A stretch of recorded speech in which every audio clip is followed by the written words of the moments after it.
समूचे देश में पीएफआई के खिलाफ अभियान चलाकर कार्रवाई हो रही है। सीतापुर में भी कार्रवाई हुई है। केंद्रीय राज्य मंत्री कौशल किशोर जी समीक्षा करने के बाद लौट रहे हैं। उन्हीं से जानते हैं कि पीएफआई को लेकर आपकी सरकार कितना सख्त है। देखिए, पीएफआई में कुछ लोग ऐसे हैं जिन लोगों ने लोगों को गुमराह करके उनको गलत रास्ते पे ले जाने का काम किया है, जो जन विरोधी कार्यों में शामिल हैं, अनैतिक कार्यों में शामिल हैं। अभी मैं कल टीवी पे देख रहा था तो मुझे पता चला कि मेरे काकोरी में भी एक ट्रेनिंग सेंटर खुला था लव जिहाद करने का।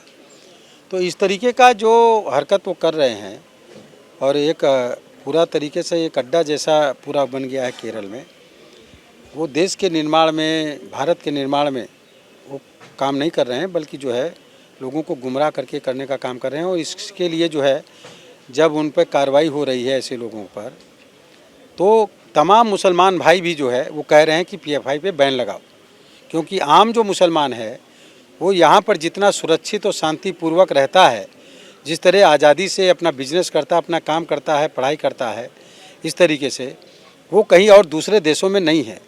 इसलिए जो शांत चाहता है, जो शांति चाहता है, जो अमन पसंद मुसलमान है, वो पीएफआई पे जो कार्रवाई हो रही है उसका स्वागत कर रहा है।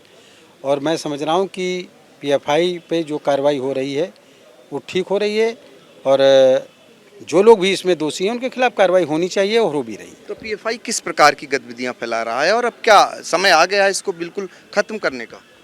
तुरंत बैन लगा देना चाहिए। ये सभी धर्म के लोग बोल रहे हैं, मुसलमान भाई भी बोल रहे हैं कि पीएफआई पे तत्काल बैन लगा देना चाहिए।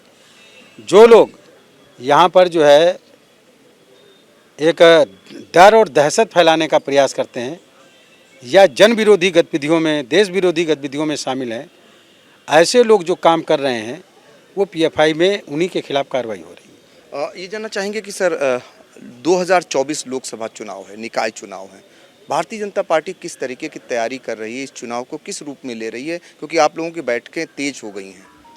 नहीं, हमारी पार्टी तो लगातार सेवा ही संगठन के तहत काम करती रहती है।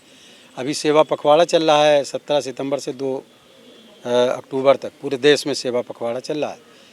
और सेवा ही संगठन के तहत हम लोग लगातार काम करते हैं जनता के लिए, हित के लिए।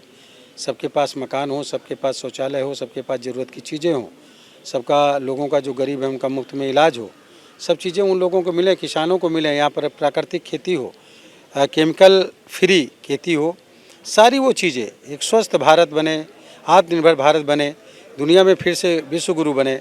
2047 तक माननीय प्रधानमंत्री जी का, आदरणीय जो नरेंद्र मोदी जी का एक है कि ये 2022 से 2047 तक जो अमृतकाल रहेगा।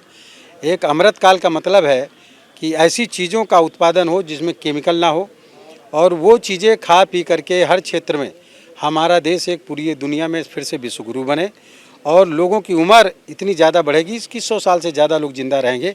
तो इस तरह का आत्मनिर्भर भारत और स्वस्थ भारत बनाने का काम, विकसित भारत बनाने का काम आदरणीय प्रधानमंत्री मोदी जी के नेतृत्व में हो रहा, वही काम करेंगे और उसी के लिए हम लोग लगातार काम कर रहे हैं। आने वाले समय में मैं समझ रहा हूँ कि जो 2024 है वो तैयारी की बात नहीं है, 350 से ज़्यादा सीटें जनता जिता करके बीजेपी को भेजेगी। केंद्रीय मंत्री हैं, आपने आज 3 घंटे से भी ज़्यादा समय तक आज समीक्षा बैठक की है सीतापुर में, क्योंकि आपका एक विधानसभा क्षेत्र सिधौली पड़ता है। बैठक के मंथन में क्या निकला? क्या धरातल पे पहुंच रही हैं योजनाएं? सारी योजनाओं को धरातल पर पहुंचाने के लिए हमने निर्देश दिए हैं। कुछ योजनाएं धरातल पर पहुंच रही हैं, कुछ काम स्लो हैं, वो तेज़ गति से करने के लिए मैंने निर्देश दिए हैं।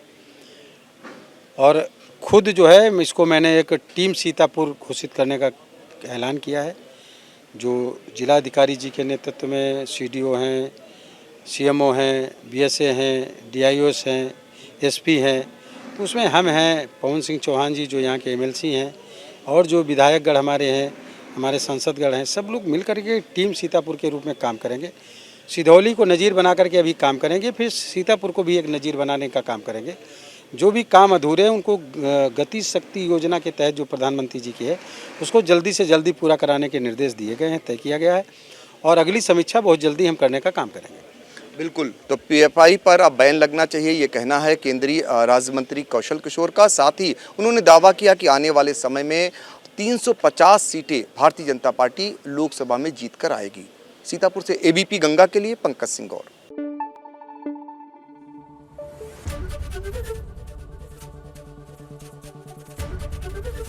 एबीपी गंगा, खबर आपकी, जुबान आपकी।